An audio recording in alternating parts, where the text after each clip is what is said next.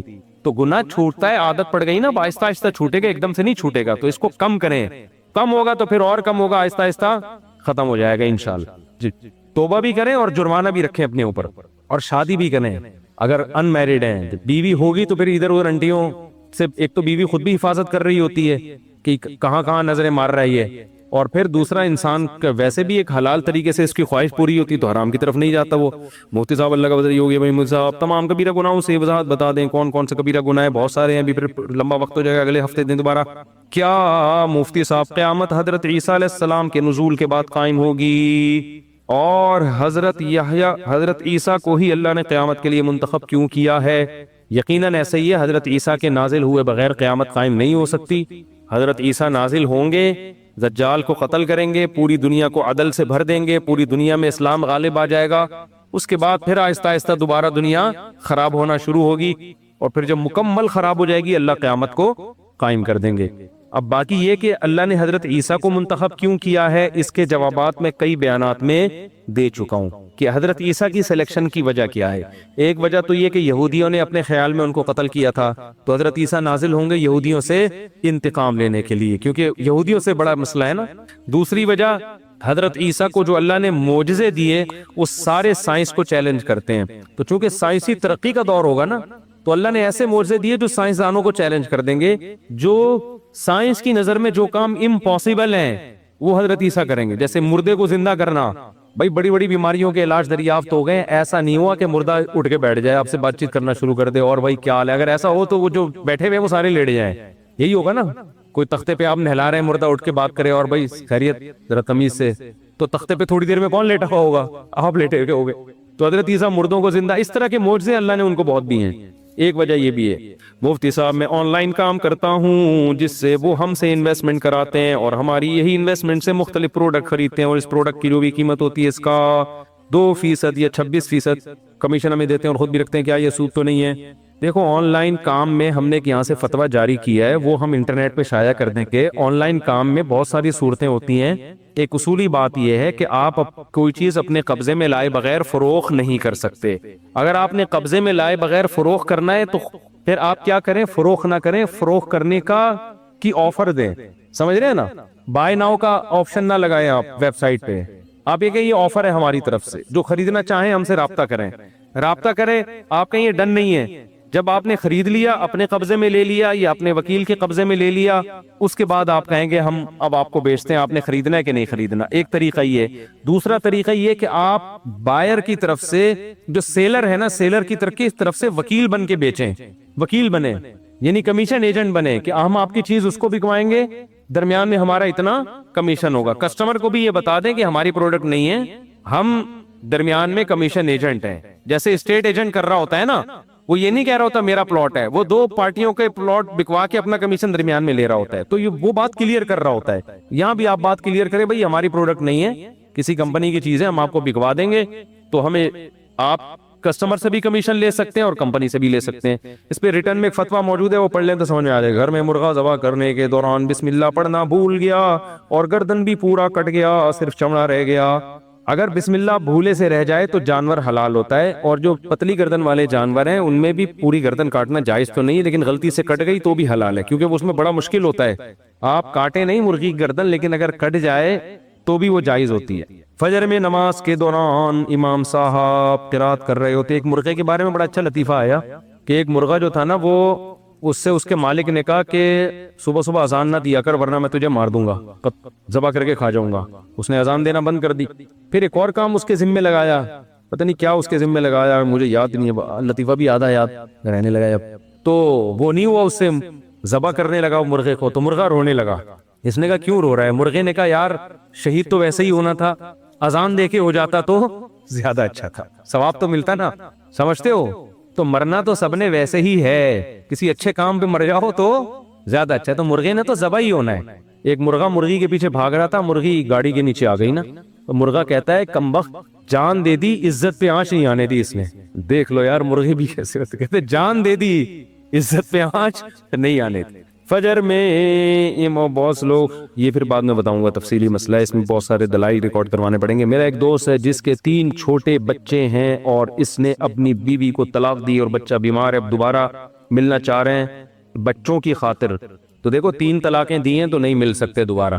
اہل حدیث سے فتویٰ لے لیتے ہیں, اس فتوے سے بیوی حلال نہیں ہوتی, کیونکہ 3 طلاق کے مسئلے کو قرآن نے, صحیح احادیث نے, بخاری مسلم کی احادیث ہیں, صحابہ کے فتاوی ہیں, چاروں اماموں کا اجماع ہے, 3 ہی ہوتی ہیں. یہ جو اہل حدیث نے ایک شوشہ چھوڑا ہوا ہے نا 3 ایک ہوتی ہیں, یہ سب فضول بکواس ہیں, اس کی کوئی حیثیت نہیں ہے. اور اس یہی وجہ ہے کہ اہل حدیث اس موضوع پر بات بھی نہیں کرتے کبھی بھی. کبھی آپ ان سے بات رابطہ کرو نا, بھائی اس ٹاپک پر آؤ بیٹھ کے بات, کبھی بھی نہیں بات کریں گے اس موضوع پر. ان کو پتا ہے کہ ان تلوں میں تیل نہیں ہے, یعنی اس مسئلے میں بالکل فارغ ہیں وہ, تو فتویٰ دے دیتے ہیں بس وہ جا کے. تو یہ حرام ہے, اس سے اہل حدیث سے فتویٰ لینا اس مسئلے میں بالکل حرام ہے, ناجائز ہے, اس سے بیوی حلال نہیں ہوتی. 3 دینی تو ختم معاملہ, یہ دینے سے پہلے سوچا کرو. اور غلط کام ہے 3 طلاقیں دینا, بری حرکت ہے, لیکن جب ہو جائے نا ایک کام تو پھر اسلام کا مزاج یہ ہے کہ اب آگے کی سوچو, جو ہو گیا ہے اس پہ توبہ استغفار کرو. سمجھتے ہیں؟ یہاں تک علماء نے لکھا ہے کہ اگر آپ سے کوئی گناہ بھی ہو جائے, کوئی برائی ہو گئی, آپ اللہ سے گڑ گڑا کے ایک دفعہ توبہ کر کے اس برائی کو بھول جائیں. بار بار نہ سوچیں یار میں نے یہ کیا, اس سے کیونکہ موٹیویشن نہیں ملے گی آگے بڑھنے کی. تو جب صریح گناہ کے بارے میں یہ ہے کہ ہو جائے توبہ کر لیں تو بھول جاؤ, تو طلاق دینا اچھا کام نہیں ہے. لیکن اگر ہو گئی ہے توبہ استغفار کرو, اللہ سے معافی مانگو, میں نے غلط کیا, لیکن اب اس کو ریپیٹ نہ کرو, وہ بھول جاؤ, بولو اسی میں خیر ہوگی, بس جو ہونا تھا وہ کیا ہے ہو گیا, وہ اسی میں خیر ہوگی. آپ 2 فلسفوں کا ذکر کرتے ہیں, ذرا ان کی ڈیفینیشن بیان کر دیں, ایتھیس اور یوتھیا. یہ کیا ہے بھائی, کچھ نشاندہی ہو جائے, کیا مطلب ایتھیس اور یوتھیا؟ اچھا میرے بھائی, اچھا میرے خلاف لوگ کلپ بناتے ہیں کہ بولتے ہیں مفتی صاحب سیاست میں دخل اندازی کر رہے ہیں, تو جو کلپ بنا رہے ہیں وہ بھی تو سیاست میں ہی دخل اندازی کر کے بنا رہے ہیں نا. تو یہ عجیب کتاب میں کھوپڑی میں آتی نہیں ہے یہ باتیں. After studying about science, the translation of Holy Quran, I have come in point on 29th of Ramadan before. اتنا لمبا خط لکھا ہے بھائی آپ نے. If you find any mistake in my study, please make it correct. بہت لمبا چوڑا خط ہے یہ, تو میں اردو میں نہیں پڑھتا اتنے لمبے خط, تو اس کا خلاصہ لکھ کے دے دیں. کدھر ہے جن صاحب نے یہ لکھا ہے؟ آپ نے لکھا ہے, اس کا خلاصہ 2 لفظوں میں بتا دینا. سائنس کی اسٹڈی کیلا جی تیری کیلا یہ دو سائنس کولے تیری تو کی کبھی تیری پیسہ سچی سب سے ناری دی اسے کتے سے بابانا مجھے یہ سکری ہو میرا یہ پلازر پارے جو سوتے تو تا ہاں سٹی کی چا بیوی جو کتن جی جی جی جی بالکل صحیح کہا آپ نے, بالکل صحیح کہا, بالکل صحیح کہا. ایسا ہی ہے, قرآن سائنس کی کتاب نہیں ہے, خوب سمجھ لیں. کل ایک صاحب نے مجھ سے سوال پوچھا کہ بہت سے ایسے سیارے جو بعد میں دریافت ہوئے ہیں, قرآن میں ان کا تذکرہ کیوں نہیں ہے؟ قرآن نے تو انہی سیاروں کا تذکرہ کیا ہے جو عرب لوگ جن کو جانتے تھے. تو اس سے پتہ چلتا ہے یہ اللہ کا کلام نہیں, معاذ اللہ, یہ تو نبی کا اپنا کلام ہے. جو نالج تھی وہ بتا دی. اللہ کا کلام ہوتا تو اللہ ایسی باتیں بھی کرتا نا جو اس دور میں سب کو معلوم نہیں تھی. میں نے ان کو میں نے کیا جواب دیا کہ قرآن اگر ایسے سیاروں کا تذکرہ کرتا ہے جو 1400 سال بعد دریافت ہوئے ہیں, تو عرب لوگ اس قرآن پہ ایمان لاتے یا اس کو جھٹلاتے؟ بولو نا. وہ کہتے یہ کون سی باتیں ہیں بھائی, یہ کون سا سیارہ ہے؟ تو نبی کے کام 2 ہوتے, پہلے اس کو ثابت کرنا سائنسی حقیقت کو کہ نہیں جی ایسا سیارہ بھی ہے, پھر قرآن کی صداقت کو ثابت کرنا. تو یہ 2 مشکل کام ہو جاتے ہیں نبی کے ذمے. پھر آج کچھ چیزیں دریافت ہوئی ہیں جو ہو سکتا ہے ابھی 1000 سال کے بعد دریافت ہوں گی. اگر آج کی سائنسی حقائق قرآن میں ذکر ہوتے تو ہم غیر مسلم کو کہتے دیکھو بھائی یہ قرآن میں یہ لکھا ہے, حالانکہ یہ تو 1400 سال پہلے تو پتہ نہیں تھا, لیکن پہلے سے قرآن میں لکھا ہوا ہے اور آج 1400 سال کے بعد دریافت ہوا ہے. تو دیکھو بھائی اس کا نتیجہ کیا نکلتا, 1000 سال کے بعد کوئی اور نئی چیز آ جاتی جو آج دریافت بولو نا نہیں ہوئی ہے. پھر آپ کیا کرتے؟ 1000 سال بعد والا کیا کرتا؟ وہ کہتے ہیں تو 1400 سال پہلے تو یہ تھا ہی نہیں اس کا تصور, یہ قرآن نے کیوں بیان نہیں کیا جو 3000 سال بعد جو چیزیں دریافت ہو رہی ہیں. تو اس کا مطلب پھر قرآن قیامت تک جتنی سائنسی چیزیں دریافت ہوں گی سب کا تذکرہ کرتا. پھر قرآن نماز روزے کی کتاب نہ رہتا, وہ سائنسی تھیوریز کا نام بن جاتا. اور ان سائنسی تھیوریز کو ثابت کرنا نبی کے ذمے کتنا مشکل کام ہو جاتا. ان عربوں کو جو نہ لکھنا جانتے اور نہ پڑھنا جانتے, وہ تو اور قرآن کا انکار کرتے. لہذا قرآن نے کہا بھائی ٹاپک سے ہٹو ہی نہیں, جو ٹاپک ہے نا اس کو فوکس کرو. تو قرآن میں اتنی سائنس کا تذکرہ ہے جو اس زمانے میں جو لوگوں کو نظر آ رہا تھا، سورج چاند ستارے، اس سے زیادہ قرآن نے سائنس کے ٹاپک کو چھیڑا نہیں، کیونکہ یہ ٹاپک تو قیامت تک پھیلتا چلا جائے گا، اس کی کوئی انتہا نہیں ہے۔ تو یہ الزام جب لگتا ہے جب قرآن سائنس کی کتاب ہوتی، پھر ہم کہتے ہیں کہ یار وہ اس زمانے میں جو سیارے دریافت ہو گئے ان کو تو قرآن ذکر کر رہا ہے، جو دریافت نہیں ہوئے ان کو ذکر نہیں کر رہا، تو یہ سائنس میں ادھوری کتاب ہے۔ ہم کہتے ہیں سائنس کی ہے ہی نہیں تو ادھوری اور مکمل کیا، ہدایت کی کتاب ہے۔ تو جو ہاں قرآن کے برحق ہونے کی سب سے بڑی دلیل یہ ہے کہ اس زمانے میں بہت سے سائنسی نظریات ایسے تھے جو معاشرے میں رائج تھے، جو آج 1400 سال کے بعد 100% غلط ثابت ہو چکے ہیں۔ قرآن نے ایسے کسی سائنسی نظریے کا تذکرہ نہیں کیا۔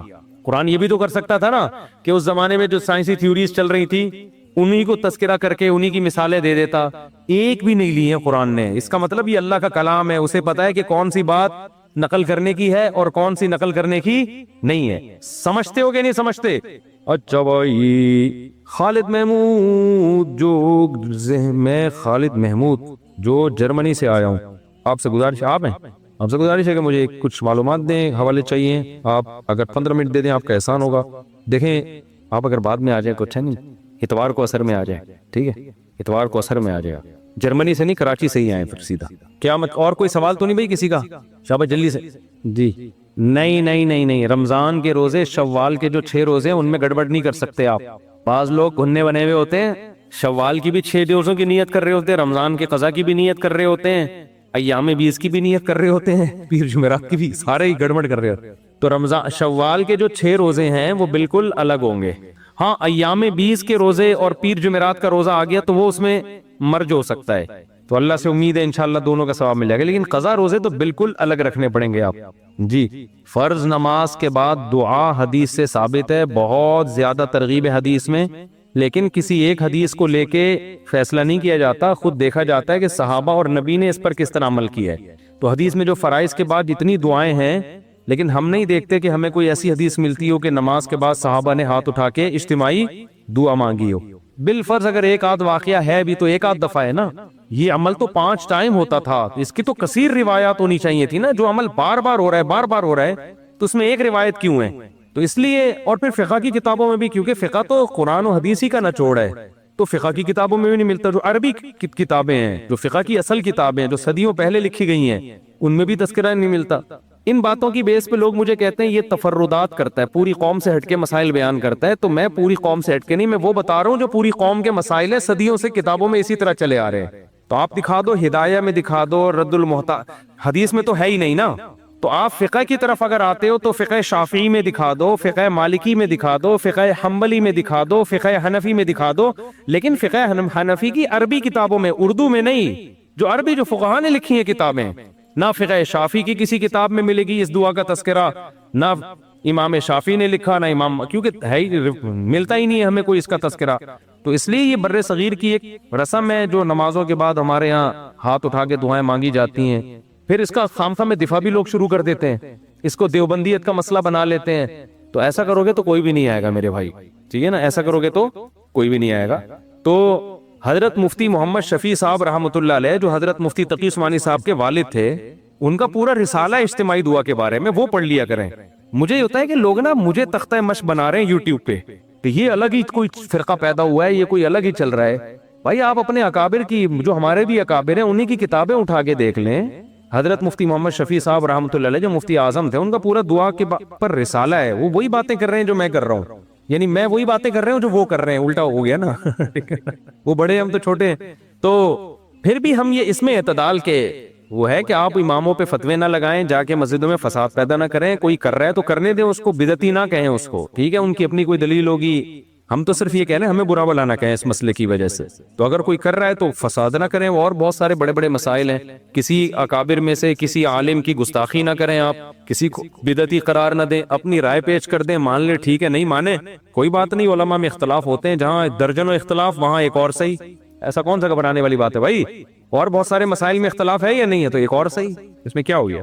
اور بھائی مارکیٹ میں کوئی نیا مسئلہ، ابھی نہیں کہا یار کہ ابھی تو تھک گئے ہیں بالکل، اتنا تو ہم اپنی شادی میں نہیں تھکے تھے یار، اب کسی اور کی شادی میں ہم جی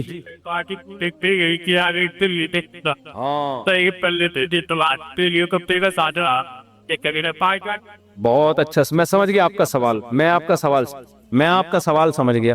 دیکھو سوال یہ ان کا کہ مکان کا ایڈوانس بنتا تھا 1 لاکھ روپے یا 2 لاکھ روپے, مکان مانگ رہا ہے 10 لاکھ, اس کے بدلے میں آپ کو کرائے میں کیا کر رہا ہے, کمی. یہ حرام ہے, ناجائز ہے, سمجھتے ہو؟ کیونکہ اصل میں وہ قرضہ لے رہا ہے, اس قرضے کے بدلے میں آپ کو سہولت دے رہا ہے, اس قرضے کے بدلے میں آپ کو سہولت دے رہا ہے کہ مارکیٹ ویلیو سے بہت کم پہ آپ کو مکان دے رہا ہے وہ. تو قرضہ لے کے نا مختلف طریقے ہوتے ہیں جس سے قرضہ لیا اس کو فائدہ پہنچانے کا. تو اس سے یہ کہیں کہ بھائی جتنا بھی ایڈوانس لو, اس ایڈوانس کی بیس پہ کرایہ کم نہیں ہونا چاہیے. ویسے کم کر دیں تو ٹھیک ہے, بہت اچھی, فری میں دے دیں, کیا جا رہا ہے. تو ایڈوانس لینا دینا ناجائز نہیں ہے, لیکن اتنا زیادہ ایڈوانس لینا جو عرف سے زیادہ ہو اور اس کی بیس پہ اتنا کم کرایہ کر دینا جو عرف سے بہت کم ہو, تو یہ پھر وہ ایڈوانس بھی واپس دے دے گا, آپ اس کو دے, پھر اس میں یہ بھی ہوتا ہے جب تک ایڈوانس واپس نہیں کیا تو یہ گھر آپ کے استعمال میں ہے. تو یہ بھی شبہ ربا کی وجہ سے حرام ہے. اس میں یہ کر لیا جائے, کسی کو پیسوں کی ضرورت ہے تو اس کو بولیں بھائی شروع کے 6 مہینوں کا کرایہ زیادہ ہوگا, 10 لاکھ ہوگا, اور پھر باقی کرایہ بہت تھوڑا ہوگا, تو پھر یہ ایڈوانس اس کو دے دیا جائے, یعنی وہ مالک بن جائے اس کا, پھر یہ قرض نہیں ہوگا. اس طرح سے ہیلا اختیار کیا جا سکتا ہے کہ مالک مکان کو پیسوں کی ضرورت ہے, آپ نے کہا 10 لاکھ کرایہ لے لو 6 مہینے کا, جو بنتا نہیں ہے لیکن ہم تمہیں زیادہ کرایہ دے رہے ہیں, لیکن اگلے 6 مہینوں کا یا اگلے پھر کرایہ بہت تھوڑا ہوگا. پھر یہ قرضہ نہیں ہوگا بلکہ یہ مالک مکان مالک بن گیا اس کا. وہ ایڈوانس آپ نے اس کو کرایہ بہت زیادہ دے دیا, اس سے اس کی بھی ضرورت پوری ہو جائے گی پیسوں کی, اور آپ کی مکان کی ضرورت بھی پوری ہو جائے گی. اس طرح سے تو جائز ہے, اس کے علاوہ جائز نہیں ہے. جلدی لاؤ دولہا کو یار, آپ تو 2 منٹ بیٹھ جائیں, دولہا خوش ہو جائے گا. آپ لوگ جائیں گے نا تو دولہا پھر ناراض ہوگا کہ میری جیسی شادی کی ٹائم آیا سب اٹھ کے چلے گئے. بس میں 2 منٹ میں, آپ کو پتا ہے میں نکاح کتنی جلدی پڑھاتا ہوں. دولہا کہاں ہے, جلدی سے بلاؤ بھائی, جلدی, بہت لیٹ آئے ہیں آپ, غلط کیا نا آپ نے. آپ کا نام کیا ہے؟ شراز ولد محمد عباس. بیٹھ جائیں, بیٹھ جائیں. دلہن کے وکیل کدھر ہیں, دلہن کا نام بتائیں. ہیں نگینہ بنتے محمد فراز. نگینہ بنتے محمد فراز سرفراز. سرفراز. آپ نے مجھے اجازت دی. اچھا مہر کتنا ہے؟ 1.5 تولے سونا, 5,000 نقد. آپ نے اجازت دی ہے کہ اس مہر میں نگینہ صاحبہ کا نکاح ان سے پڑھاؤں, اجازت ہے؟ اجازت ہے نا, بس ٹھیک ہے. الحمدللہ نحمدہ, بعد میں سائن کریں گے. الحمدللہ نحمدہ ونستعینہ ونستغفرہ ونؤمن بہ ونتوکل علیہ ونعوذ باللہ من شرور انفسنا ومن سیئات اعمالنا من يهده الله فلا مضل له ومن يضلله فلا هادي له ونشهد ان لا اله الا الله وحده لا شريك له ونشهد ان محمدا عبده ورسوله صلى الله تعالى عليه وعلى آله وأصحابه وبارك وسلم تسليما كثيرا كثيرا. أما بعد فأعوذ بالله من الشيطان الرجيم. بسم الله الرحمن الرحيم. يا أيها الناس اتقوا ربكم الذي خلقكم من نفس واحدة وخلق منها زوجها وبث منهما رجالا كثيرا ونساء واتقوا الله الذي تساءلون به والأرحام إن الله كان عليكم رقيبا. وقال تعالى يا أيها الذين آمنوا اتقوا الله وقولوا قولا سديدا يصلح لكم أعمالكم ويغفر لكم ذنوبكم ومن يطع الله ورسوله فقد فاز فوزا عظيما. وقال النبي صلى الله عليه وسلم النكاح من سنتي وقال فمن رغب عن سنتي فليس مني. وقال النبي صلى الله عليه وسلم تزوجوا الودود الولود فإني مباهي بكم الأمم. میں نے نگینہ بنت سرفراز, ان کا نکاح 2.5 تولے سونا, 1.5 تولے, زیادہ ہو جائے, 1.5 تولے